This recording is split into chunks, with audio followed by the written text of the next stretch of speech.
preciso chegar àquele lugar.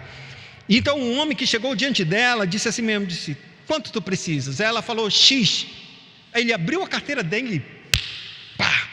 Quando ela pegou o dinheiro, ela disse: não posso receber, eu tenho que fazer alguma coisa para receber esse dinheiro. Ele disse: eu não estou te pedindo nada para te fazer, eu estou te dando. Então a mulher disse: não posso. E ela não podia dizer que ela está dentro de um programa, senão ela seria desclassificada. E ela disse: não posso, por favor, deixa eu carregar alguma coisa. Está aí essas sacolas, aonde está o teu carro? Meu carro está bem ali, deixa. Aí o cara pegou as sacolas dele e disse: não vou te dar, por favor, deixa eu carregar até as sacolas, eu não posso receber esse dinheiro sem ter feito nada. E o cara disse: não vou deixar, o dinheiro está aqui, se você quiser, mas eu não vou te deixar se cair. O resultado foi que ela pegou e ela estava sendo monitorada, como todos. E aí ela chegou lá e tal, aí abriu o telão e foram fazer o feedback e disseram: essa pessoa está desqualificada, foi retirada do processo porque ela não seguiu as regras. Ela não poderia receber um dinheiro sem que ela tivesse que fazer algum tipo de trabalho, mas eu tentei de todas as formas fazer alguma coisa para que esse homem não me desse de mão beijada, mas ele não consentiu. E como eu vi que o tempo tinha passado, tantas horas, e eu não tinha conseguido nada, eu acabei pegando. Essa história é um símbolo claro da nossa salvação, símbolo claro e estridente da força que o coração do homem tem em não receber aquilo que é gratuitamente dado a ele. Essa é a força do nosso coração, que impõe ao nosso coração e dizer: eu não posso chegar até Deus de mão abanando, eu tenho que fazer alguma coisa, nem que seja uma gotinha, para que eu esteja no céu e diga: pelo menos eu fiz isso para ser salvo. Tudo Deus dá, não pode. Tudo Deus conceder a nós, não tem jeito. É necessário que eu dê alguma coisa. E o apóstolo Paulo, ele sabe disso. Ele sabe que a força do nosso coração, quando olha para uma tão grande salvação, uma tão grandiosidade, que é a força da graça de Deus chegando até nós e nos entregando algo que nós não podemos e de forma alguma conseguiremos por nós mesmos, nosso coração deve pulsar e dizer: isso não é verdade. Não pode ser assim. Eu não posso chegar no céu, entre aspas, com a mão na frente e outra atrás e dizer: o céu é meu. Isso não pode acontecer. Eu tenho que pelo menos merecer algum pedaço para estar ali, para ser digno deste céu, para ser digno de estar na presença de Deus. O nosso coração é extremamente orgulhoso para receber aquilo que o apóstolo Paulo vai falar do capítulo 1, do verso 1 até o verso de número 14.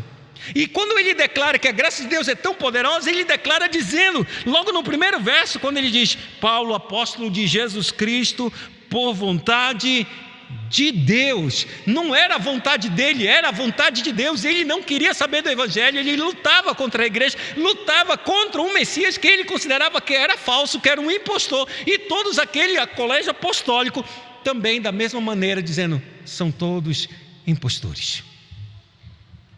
Perseguiu, lutou e foi além das fronteiras de Israel para destruir a igreja, ou como eles chamavam, o caminho. Esse apóstolo foi alcançado por Cristo. E por que ele foi? Porque havia méritos, porque havia alguma beleza, porque havia santidade, porque havia grandes conhecimentos? Não, ele era tudo louco, não entendia nada a respeito das próprias promessas que a Escritura tanto ele defendia, tanto defendia Moisés. Ele não entendia, está cego, como até hoje nossos irmãos, se a gente assim pode dizer, os judeus que não creem no Messias, continuam cegos. Então o apóstolo Paulo diz: eu sou o apóstolo de Cristo Jesus por vontade de Deus. Foi a graça de Deus. Deus não somente me salvou, mas por graça, mas também me escolheu para ser um apóstolo dele. Essa introdução que o apóstolo Paulo dá a respeito de si mesmo é para revelar ao grupo que ele agora está escrevendo, os Efésios, 10 anos depois de tudo que passou, de tudo que ele viveu, de tudo que ele experimentou, de todo o tempo em que ele passou 3 anos dentro daquela igreja, e 10 anos se passaram mais ou menos até que ele escreva essa carta e volte novamente a ter contato com esses irmãos. Durante esse lapso de tempo de 10 anos em que ele viveu nas missões, ou viveu nas prisões, ou viveu muito tempo dentro da prisão, então na prisão ele escreve de Roma para os Efésios. 10 anos se passaram, ele não sabia mais o que acontecia nessa igreja, de fato e de verdade, e é por isso que a Bíblia diz claramente no verso de número 15: por isso, também eu, tendo ouvido a fé que há entre vós no Senhor Jesus, e o amor para com todos os santos, não cesso de dar graças por vós, fazendo menção de vós nas minhas orações. E aqui eu quero abrir um parêntese para aplicar esse texto. O apóstolo Paulo, primeiramente, ele não fundou essa igreja.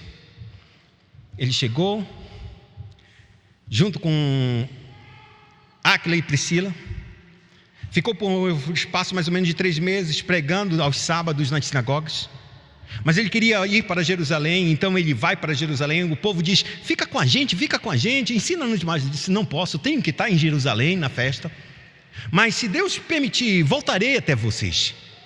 Mas Áquila e Priscila ficam aqui. Então Áquila e Priscila ficaram nessa igreja e começaram a ministrar. Depois chega Apolo.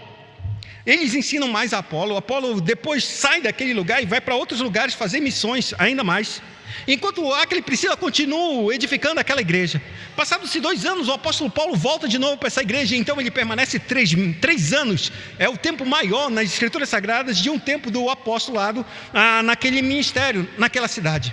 E por esses 3 anos ele dá a sua vida e ensina tudo. De maneira que a Bíblia diz que todos da Ásia ouviram do Evangelho por causa do apóstolo Paulo nessa cidade. E aqui é interessante, depois que ele passa esses 3 anos embora, ele vai embora, chega em Jerusalém, ele é preso. Nessa ida para Roma, ele encontra os seus presbíteros, que manda chamar de Éfeso até onde ele estava, conversa com eles, ensina para eles e exorta para eles permanecerem na fé. E aí o apóstolo Paulo vai para a prisão. Nesse período de tempo ele está na prisão, e aí muitas coisas vão acontecer, e é mais ou menos esse período de 10 anos que se passa. Alguns estudiosos dizem 8, fica entre 8 e 10 anos, mas fato é que ele não sabe muito a respeito do que acontece na vida dessa igreja chamada Éfeso, e nem das regiões vizinhas ali, que a gente pode assim dizer. O apóstolo Paulo está com 10 anos sem ouvir nada, e então de repente alguém chega e diz: sabe a igreja que está em Éfeso? O que tem ela? Os irmãos permanecem na fé em Cristo Jesus, e eles amam os irmãos que são nascidos de Deus. Ele ama os santos de Deus. A Bíblia é clara que quando o apóstolo Paulo ouve essa palavra, depois de 10 anos, o coração dele transborda de ações de graça a Deus. Eu quero que você agora, esse é o parênteses mesmo, eu quero que agora você faça uma visitação nos teus pensamentos e volte 10 anos na tua vida. 10 anos na tua vida. E durante esses 10 anos, procura os que ainda permanecem na fé até hoje.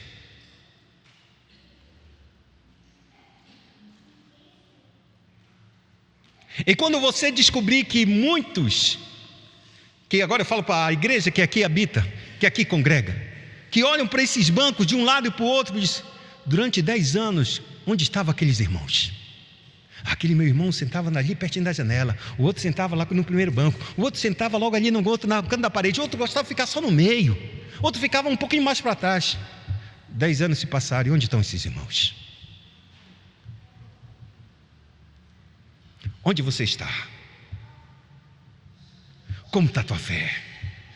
Como está teu amor pelos irmãos e pela igreja? Porque existe uma coisa, amados, que o apóstolo Paulo sabe muito bem, e que todo cristão deveria saber: se ele verdadeiramente nasceu de Deus, 2 coisas têm que estar acontecendo intensamente no seu coração.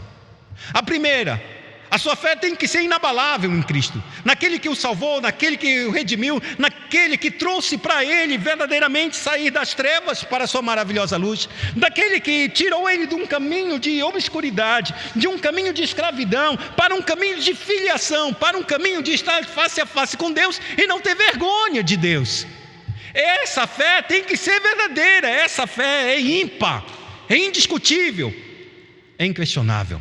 Não se pode duvidar do Salvador que nos salvou. Essa é a primeira coisa. Mas semelhante a essa fé, existe um outro lado dessa mesma moeda, de vida com Deus. É que nós devemos amar os irmãos que Ele também salvou. Ou seja, o seu corpo, a igreja. A Bíblia é clara, claramente, que o apóstolo Paulo, ele se alegrou, e isso foi motivo dele chegar diante de Deus e render-lhe graças, ações de graça, ações de louvor. Pai, te agradeço tanto, porque 10 anos atrás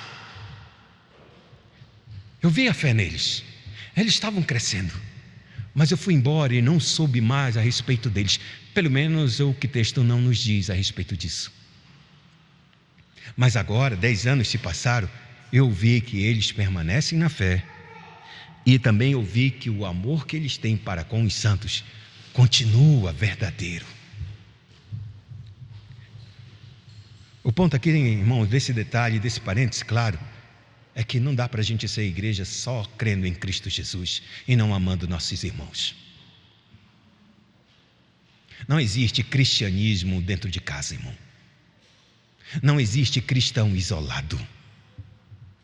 Essa é a verdade do Evangelho. Cristo nos salvou e nos colocou no seu corpo para termos comunhão. E Cristo, ele diz: o mundo me conhecerá se vocês forem um, se vocês amarem uns aos outros, forem um. Nisso o mundo conhecerá que são os meus discípulos. Agora, esse amor que faz com que eu ame a Cristo e não esteja com os irmãos, não esteja em comunhão, isso é uma distorção da fé do Evangelho. E por que isso acontece?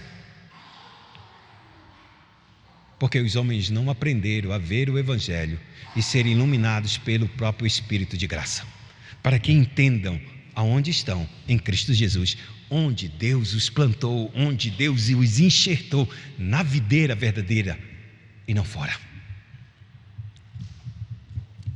O apóstolo Paulo, sabendo que toda a dádiva e toda a graça chegava aos irmãos de Éfeso, e não somente eles, mas a todos quantos eram fiéis em Cristo, ele faz e enumera exatamente o Deus Todo-Poderoso, onde vem a nossa fonte de todas as bênçãos, ou toda sorte de bênçãos celestiais em Cristo Jesus. Ele pontua: Deus fez um plano, e esse plano é antes que o mundo existisse. Esse plano estava Pai, Filho e Espírito Santo, e nesse plano o Deus, o Pai glorioso, projetou, preparou um plano glorioso de salvar aqueles que haviam se perdido. E salvar da maneira qual? Para quê? Para que eles fossem santos e irrepreensíveis diante de Deus. E no seu amor, no amor de Deus, Ele predestinou esses mesmos homens, pecadores, para serem santos, mas Ele deu para Cristo Jesus. Por que Ele nos dá a Cristo? Porque Cristo, em sua graça, Ele executa esse plano de remir os pecadores. Quando morre, verdadeiramente, melhor dizendo, quando nasce entre nós, humanos, sendo encarnado, vive uma vida santa, vai à cruz, morre pelos nossos pecados, ressuscita para a nossa justificação, e então é ascendido aos céus, à destra de Deus, e colocado lá, e de lá intercede pelos santos. Agora, Pai e Filho estão novamente unidos, agora não mais Pai e Filho unidos como Espírito e Espírito, mas agora Deus Pai em Espírito e o Filho, Cristo Jesus, homem, unidos nós novamente agora, e eles fazem uma coisa: vão enviar o Espírito Santo para quê? Para aplicar essa obra de redenção. E esse Espírito que eu estarei enviando para aqueles que eu escolhi e elegi antes que o mundo existisse, antes da fundação do mundo, esse Espírito vai fazer duas coisas: vai selar eles e vai ser o penhor da salvação deles. O que o apóstolo Paulo disse nos primeiros versos era que essa graça é tão maravilhosa que Deus preparou um plano. Ele executou o plano, o próprio Deus, na pessoa do seu Filho Jesus. E agora está aplicando esse mesmo plano e dando um selo de que aqueles que foram alcançados estão selados e separados, é propriedade de Deus, e não somente isso, são propriedade de Deus para o tempo em que Cristo há de voltar e nos levará, mas também Ele, esse mesmo Espírito é um penhor, ou seja, Ele está dizendo assim, isso é uma amostra de tudo aquilo que eu estou reservado para te dar nos céus, tudo aquilo que eu preparei para te entregar, isso é apenas uma amostra, e o Espírito está sendo colocado para a gente receber um pouco daquilo que nós desfrutaremos plenamente no mundo por vir. Quando o apóstolo Paulo inicia a sua carta mostrando toda essa graça maravilhosa a alcançar os nossos corações, as pessoas dizem, agora eu entendo, agora eu sei que Deus faz todas as coisas, que Deus preparou tudo. Só que é mentira, os homens não entendem, eles entendem o texto, mas não recebem o texto. Eles olham para esse texto, sabem a regra gramatical, interpretam as coisas certas, mas não concebem crer nisso. O apóstolo Paulo, sabendo disso, ele tem que fazer uma coisa. Isso é um processo, um milagre. Isso precisa de uma revelação. Isso precisa de que os olhos dos homens sejam iluminados. E essa é a oração dele. Ele dá graças às pessoas, graças a Deus pela vida deles, permanecerem na fé, permanecerem amando. Só que o apóstolo Paulo está dizendo, essa nossa vida de fé e de amor para com os santos é o início da carreira. Só que essa carreira que nessa jornada Deus nos deu é uma carreira que deve avançar. Nós devemos mais aumentar o nosso amor à medida que mais conhecemos o Deus que nos salvou. E à medida que mais conhecemos o Deus que nos salvou e nos amou, mais nosso coração deve se abrir para com a igreja, aqueles que Deus salvou, como nós. E esse resultado é exatamente isso que ele faz orar. Eu oro para que os olhos do vosso entendimento, para que os olhos do vosso coração sejam iluminados. Assim começa a oração dele. Ele dá graças a Deus, porque vocês começaram a jornada, porque eu tenho ouvido que vocês ainda permanecem na fé e ainda amam, mas há mais. Então ele faz uma oração, Senhor,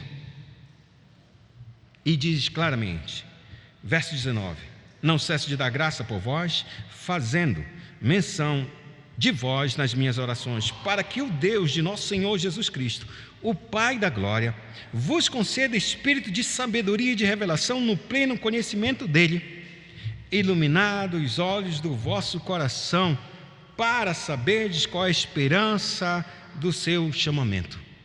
O que o apóstolo Paulo está dizendo é que se Deus não iluminar, não nos conceder um espírito que ilumine o nosso coração, essas verdades que ele acabou de mostrar para a gente, e a gente leu, e os irmãos de Éfeso leram no passado, ficará infrutífera. É necessário que o Espírito nos conceda um espírito verdadeiro de graça, para que a gente tenha uma mente que se ilumine, projete, ilumine os olhos do nosso coração. Isso significa dizer, os olhos do coração significa o centro de toda a nossa decisão, o centro da nossa vontade, dos nossos pensamentos, de nossas emoções, dos nossos desejos, de nossos anseios. Tudo que está no centro do ser humano, é necessário que uma luz chegue e incida sobre ele, e então, com os olhos abertos, ou seja, iluminando e vendo o local onde ele se encontra, ele possa tomar uma decisão compatível com essa luz. Então você possa me perguntar, mas Abraão, eles não têm fé em Cristo? Eles não amam a igreja? Eles poderiam estar em trevas? Eles já não têm um espírito? O que está acontecendo? O apóstolo Paulo está dizendo, eles têm um espírito. Eles já foram iluminados porque eles são salvos, eles são santos, são fiéis. Mas eles são pequenos, eles são crianças. É necessário que eles cresçam, amadureçam.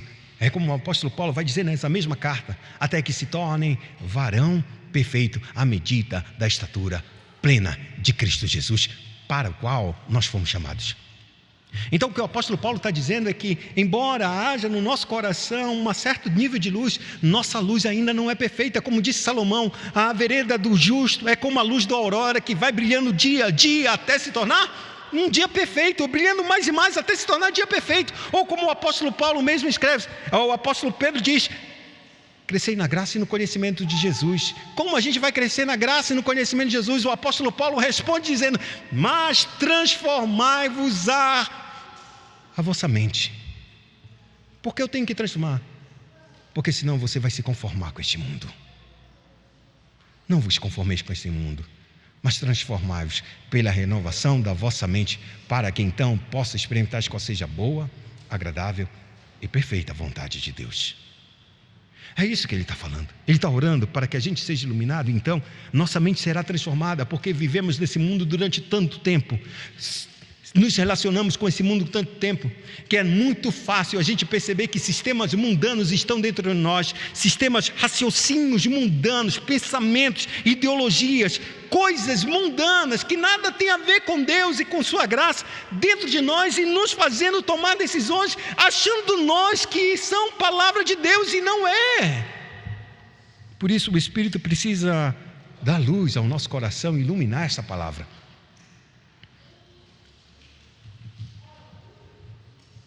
E por isso eu continuo e penso que em nosso coração, há em lugares muito escuros dentro do nosso coração, no centro da nossa mente, lugares de trevas, irmãos, lugares onde o pecado reside, e não os pecados que a gente mais ou menos é fácil de detectar, adultério, roubo, furto, ou qualquer coisa desse gênero, que é rápido a gente identificar e dizer, eu não sou isso, eu não sou aquilo, como muitas pessoas do mundo dizem assim mesmo, eu não roubo, eu não minto, eu não faço, eu sou um bom cidadão, eu vou para o céu. Às vezes a gente tem muito desses pensamentos dentro do nosso coração, está uma fortaleza dentro de nós, e está tão legitimado que a gente quer, com um orgulho, dizer, a gente vai chegar. Deus só me deu uma forcinha para chegar lá, Ele fez muito pouquinho para nós.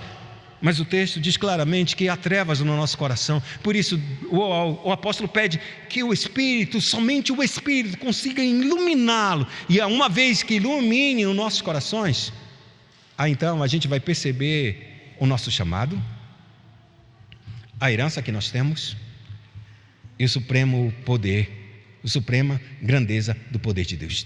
3 coisas que, se Deus iluminar os nossos corações, vão produzir em nós o chamado que Ele tem para nós. E talvez você diga, que chamado Deus tem para mim, Abraão? Para quem eu fui chamado?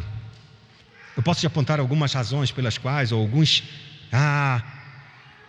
claras características do chamado de Deus para nossas vidas. O primeiro chamado que Deus deu para a gente foi para ter comunhão com Ele e viver com Ele para sempre. A Bíblia declara que Deus nos amou e veio buscar um povo para si, propriedade sua, exclusivamente dele. Esse é o primeiro chamado, um chamado para que em Cristo nos reconciliássemos com Deus. Nosso chamado é para andar com Deus e ter comunhão com Deus por meio de Cristo Jesus, através do seu Santo Espírito. Esse é o primeiro e maior chamado que nós temos. O segundo chamado é que, se a gente vai viver com Deus, existe um chamado, sendo Deus eterno, e Deus não quer um tempo de férias comigo, não quer um passatempo, não quer um feriadinho, Ele quer uma vida eterna, porque Ele é eterno. Então é necessário que o chamado que Ele tem para mim, para você, é vida eterna, porque Ele não quer um tempinho conosco, não quer umas horinhas de oração ou de leitura, Ele quer um tempo exclusivamente 100% para Ele, dele somente. Esse é um chamado que a gente não pode negar, e que eu não queria, que você não queria. Por isso o apóstolo Paulo diz, foi chamado de Deus, não foi meu chamado, não foi vocês que me escolheram, eu escolhi vocês. A questão é unilateral, amados, não depende de mim, não depende de você, depende da misericórdia de Deus. Por isso, quando Ele chega até a mim, chega até a você, Ele diz, eu te quero, a você e somente você pertence a mim, e vais viver comigo para sempre. Estou te dando vida eterna. No meio desse chamado, à medida que a gente tem comunhão com Deus, a gente conhece mais desse Deus, a gente não fecha nossas bocas para declarar quem Ele é em nós. Existe um chamado para testemunhar as virtudes daquele que nos chamou das trevas para a sua maravilhosa luz. E é isso que Deus espera de mim e de você. Se eu tenho comunhão com Ele, se eu ando com Ele, e se gozo já dos prazeres eternos já aqui, é necessário que a minha boca declare o grande valor que Ele tem, a glória e o prazer de eu estar na sua presença. E essa glória e esse prazer tem que ser testemunhado em uma vida que anda em santidade e que anda em amor. Um chamado que nós temos é um chamado de serviço e de um amor abnegado, para viver nesta terra, amando a Deus e servindo os homens. Isso é um chamado.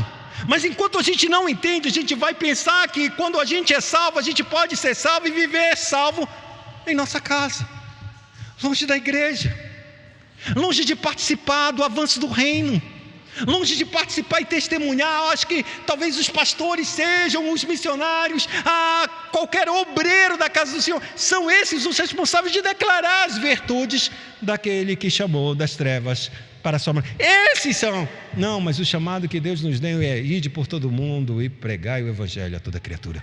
Ide por todo mundo e fazei discípulos de todas as nações, porque eu vou estar convosco até a consumação dos séculos. O chamado é muito real, é um chamado de comunhão, é um chamado de vida, é um chamado de testemunho, é um chamado de viver uma vida que represente Deus nessa terra. Esse é só alguns dos chamados que Deus tem para mim. E se Deus não abrir os meus olhos e não iluminar minha mente, eu vou imaginar que eu fui salvo para sentar no banco e ouvir pregação. E só. Não foi para isso. A igreja não é alguém que pregue e alguém que ouça. Isso faz parte da igreja. A igreja é muito além do que essas paredes, 4 paredes que nós estamos aqui. Nós somos chamados para fora deste mundo. Esse é o exemplo. Chamados para fora. Embora não estejamos alheios a este mundo, alienados a este mundo, vivemos no mundo, comemos neste mundo, usufruímos deste mundo, mas não pertencemos a esse mundo, porque o sistema dele não é o nosso sistema. A forma como ele pensa é odiosa a Deus, e nós não odiamos a Deus, amamos a Deus. Outrora odiávamos, mas agora amamos a Deus. Então esse é o chamado. E a segunda coisa que ele diz: para que vocês saibam qual é a herança de vocês nos santos, a herança que ele deu. E essa palavra herança é algo legítimo, é algo legal que é dado a nós. Mas essa própria palavra herança tem 2 conotações nas Sagradas Escrituras. A primeira é de dar alguma coisa a nós. Recebemos, como diz o apóstolo no verso 3, toda sorte de bênçãos nas regiões celestiais em Cristo Jesus. Deus nos abençoou com tudo isso. Isso é uma herança. E toda a bênção espiritual que Deus nos cerca: vida eterna, comunhão, perdão dos pecados, justificação, a ressurreição no final, um corpo glorioso que vem. Tudo isso é glória, é graça, são a herança que Deus nos deu. Mas existe um outro fator aqui que Deus também está dizendo: não somente nós recebemos uma herança, Deus nos dá, mas nós mesmos somos a herança de Deus. Lembre-se que que o profeta Isaías diz a respeito do sacrifício de Jesus: e ele verá o penoso, ele verá, o que ele vai ver? A dor, o sofrimento, o penoso trabalho que ele fez, e ficará satisfeito, porque com a sua morte, com a sua cruz, com o seu sofrimento, justificará a muitos. O que o apóstolo está dizendo aqui e que o profeta diz é uma coisa só: nós somos a herança de Deus. O mundo que está fora, que conversa contigo e com uma outra pessoa que não conhece a Deus, não sabe a diferença entre você e essa pessoa, porque ele vê um ser humano que come, dorme e se alimenta e trabalha ou não, tanto faz. E esse outro mesmo ser humano que come, dorme, se alimenta, trabalha ou não, tanto faz. Ele vê 2 pessoas ao mesmo tempo e da mesma forma, sem nenhuma distinção. Embora que uma diga que é de Cristo e a outra diga: não, eu odeio Cristo, para mim tanto faz como tanto fez, não importa. Aquele que olha para essas 2 pessoas não vê diferença, apenas em termos teóricos ela vê. Só que Deus diz: quando eu olho para baixo, eu vejo a minha herança, é minha propriedade, o meu selo está nele e o penhor está nele. Um dia eu vou pegar a minha herança, é minha. Ou seja, nós somos a herança de Deus, que Deus penosamente granjeou, conquistou, resgatou. Se você pensa que você é qualquer outra coisa que não um tesouro de Deus, e agora aqui vale a palavra exatamente isso: você é especial para Deus, porque Deus te selou com o seu selo e com o seu penhor por meio do Espírito. Se não fosse por isso, você não seria especial.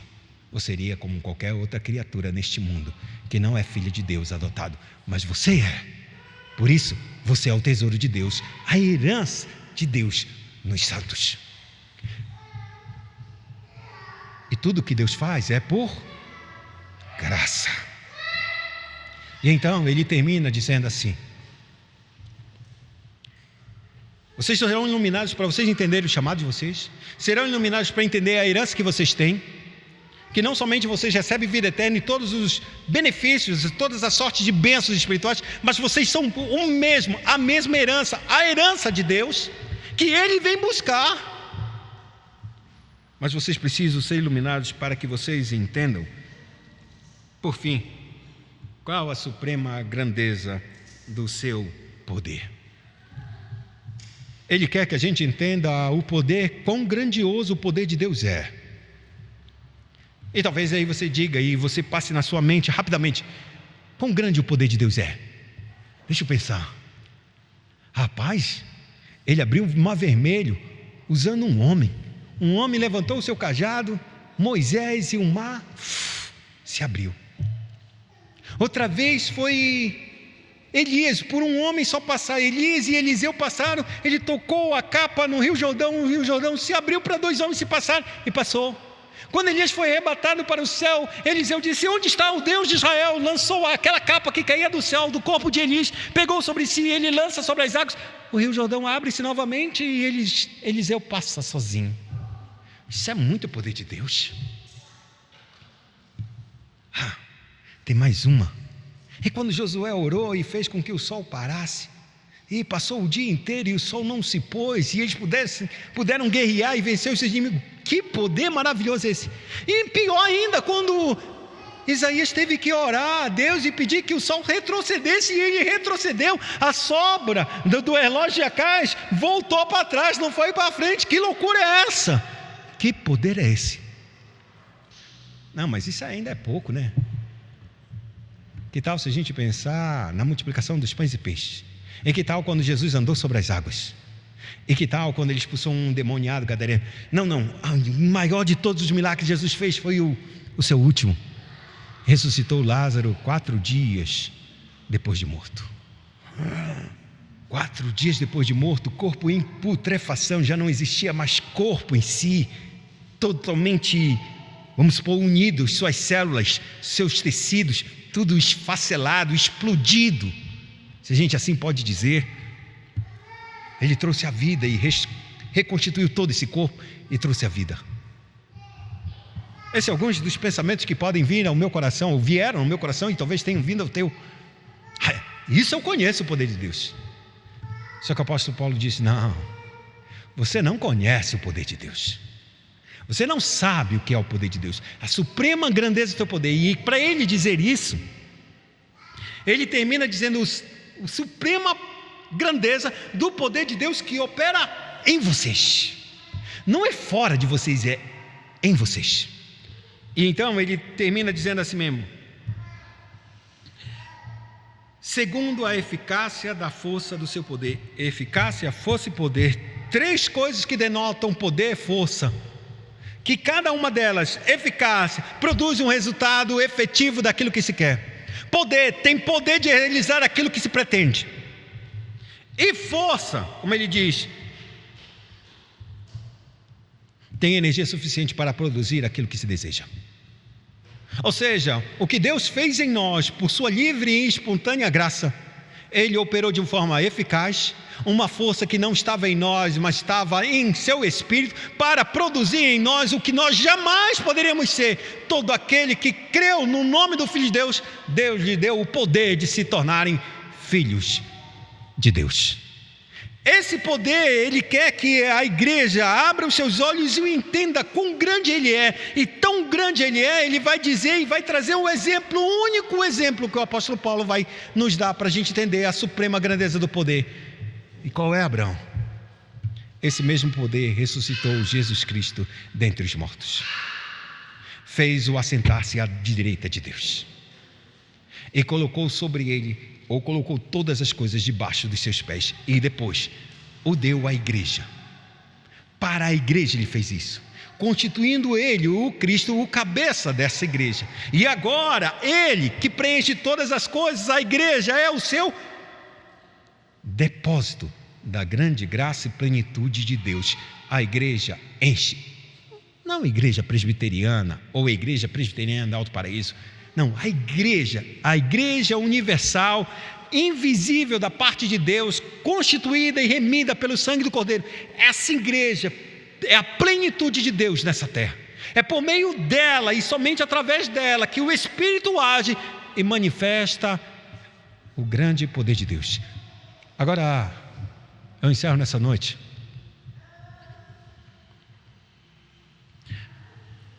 para que você entenda que como a gente vai viver o chamado de Deus, como a gente vai pensar que somos herança de Deus, se nós não entendermos o poder de Deus. Porque foi esse poder, esse supremo poder de Deus, que é para a gente olhar para o Cristo, humilhado, morto e sepultado, que não havia possibilidade nenhuma de ressuscitar. Mas Deus, pelo seu Espírito, o ressuscitou, e Ele mesmo ressuscitou, porque ninguém poderia tirar a vida. Ele mesmo entregou, e Ele tinha o poder de entregar e de recebê-la. Esse Espírito que operou em Cristo e ressuscitou dos mortos, e o levou até os céus, e sentou à destra de Deus, e colocou todo o cosmo debaixo dos seus pés. Ele diz: igreja, tudo está debaixo dos teus pés, pois você é o corpo, o cabeça é o Cristo. Anda dignamente com o teu chamado. Anda, não de cabeça baixa, não como se fosse um Zé Ruela, um Zé Ninguém, um alguém qualquer. Não! Somos mais que vencedores por meio daquele que nos amou. Esse poder eu não conquistei por méritos, nem você. Tudo é por graça.